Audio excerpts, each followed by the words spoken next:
Morning po. Dami ko po nakikita sa comment section nito, spirulina. So, eto na po siya. Tatry ko na po siya today. 7 sachets po yung laman netong isang pack. Ang nutrition facts po nito, yung total carbohydrates po niya is 2.7 grams per sachet. Ang ingredients po netong spirulina, barley grass, kale or kali po ba yan, spirulina, paragis, and green apple. Yan.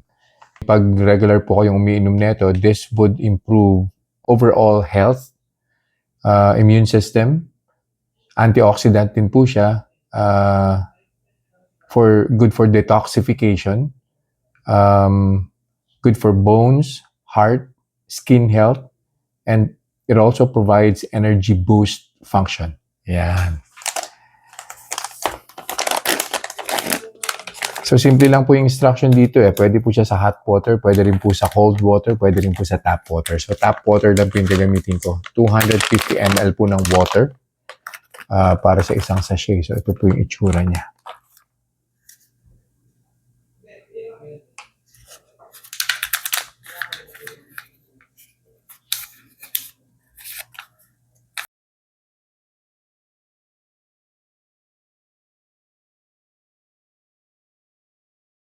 Conclusion na po tayo dun sa ininom kong spirulina 1 hour and 30 minutes ago. Ni-stop ko na po yung monitoring kasi hindi na po gumagalaw yung blood sugar ko.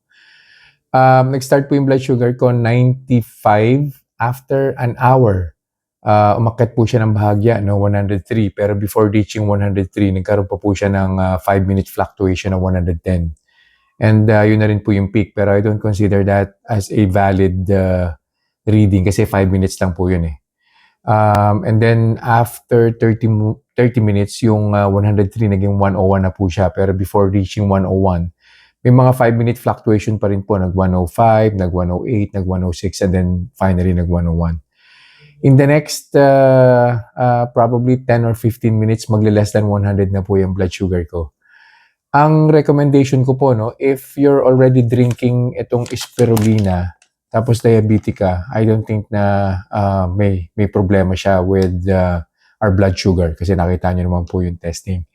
Ilalagay ko na lang po sa comment section yung link. Kung sa TikTok nyo po napapanood to, nandyan po sa yellow basket yan. Yeah, so yun lang po. I'll see you guys in the next vlog. Bye-bye.